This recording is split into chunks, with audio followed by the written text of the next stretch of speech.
అందరికీ నమస్కారం. మన భారతదేశం ఎగుమతుల కన్నా దిగుమతులు ఎక్కువ. ఎగుమతుల విషయానికి వస్తే చాలా తక్కువ. అది మన రాష్ట్రానికి విషయానికి వస్తే మామిడి పళ్ళలోని అదేవిధంగా అతి ముఖ్యంగా మన రాష్ట్రం నుంచి అంటే సమైకాంధ్రగా ఉన్నప్పుడు ఆంధ్రప్రదేశ్ ఉన్నప్పుడు సాఫ్ట్వేర్ ఎగుమతులు ఎక్కువ ఉండేవి. ఈ మన సపరేట్ ఆంధ్రప్రదేశ్ వచ్చిన తర్వాత అతి ముఖ్యమైన ఎగుమతి ఏంటి అంటే రొయ్యలు, చేపలు, మెయిన్ రొయ్యలు.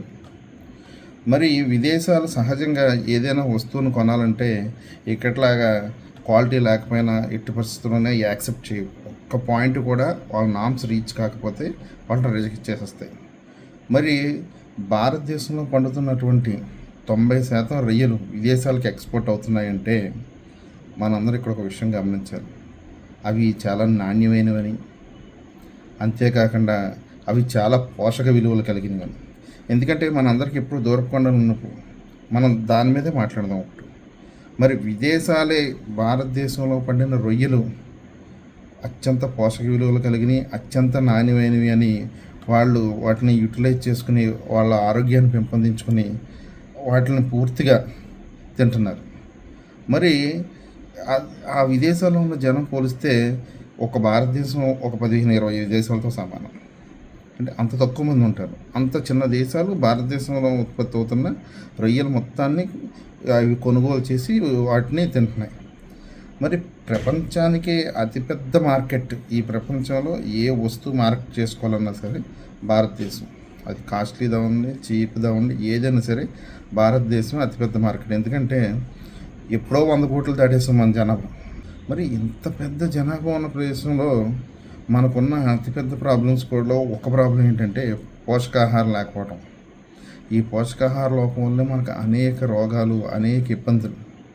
మరి అత్యంత పోషకాహారం ఉన్న ఫుడ్ ఏదైతే మనం ఉత్పత్తి చేస్తున్నామో రొయ్యలు, వీటిని మనం తినం, విదేశాలకు ఎక్స్పోర్ట్ చేస్తాం. ఇక్కడ మాత్రం మనం ఏది అలవాటు ఉంటే అదే తింటాం.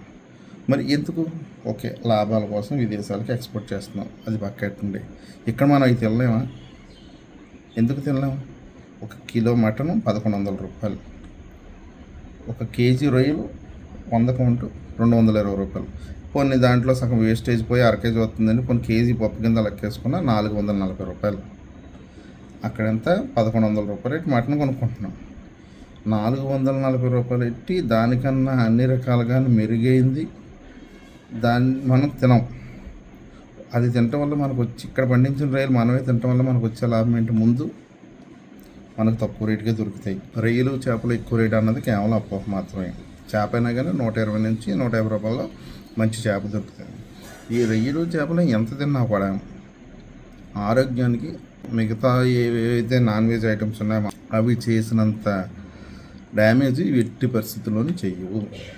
మనకు డాక్టర్లు కూడా చాలా సందర్భాల్లో మీరు చికెన్, మటన్ తగ్గించండి, మిగిలిన తినండి, సీ ఫుడ్ తినండి అని చెప్తారు. దాని అర్థం ఏంటి? రొయ్యలు, చేపలు మీరు తినొచ్చని. పోనీ విదేశాలు ఎందుకు ఇంపోర్ట్ చేసుకుంటున్నాయి? ఇవి పోషక విలువలు ఉన్నాయి కాబట్టి. మరి వీటిని మనం తినటం ద్వారా మనం ముందు మన ఆరోగ్యాన్ని మెరుగుపరుచుకుంటాం. 2, మన ఆర్థిక వ్యవస్థ. ఇప్పుడు ఎక్కడో ఎవరో ఏదో చిన్న నిర్ణయం తీసుకుంటే మన రైతులు తల్లడిల్లిపోతున్నారు. పాపం వాళ్ళు అత్యంత దుర్భర పరిస్థితుల్లోకి వెళ్ళిపోతున్నారు. మరి మనం ఎప్పుడైతే మన ఉత్పత్తిని ముందు మనం వినియోగించుకుని మనం తింటున్నామో ఇక్కడ రైతులు కూడా అన్ని రకాలుగా బాగుంటుంది. మన విదేశాల మీద ఆధారపడవలసిన అవసరం ఉండదు. మరి అలాంటప్పుడు మన దగ్గర ఉన్న బంగారాన్ని మనం బయటపడేసి మనం ఇక్కడ ఏది పడితే అది తిని రోజు మందులు వేసుకుని హాస్పిటల్ చుట్టూ తిరగటం కన్నా మనం పండించే వస్తువులు మనం అమ్ముకుంటంతో పాటు మనం కూడా వినియోగించుకుంటే రొయ్యల్ని మన ఆరోగ్యం, ఆర్థికంగా కూడా మన దేశం, మన అందరం బాగుంటాం.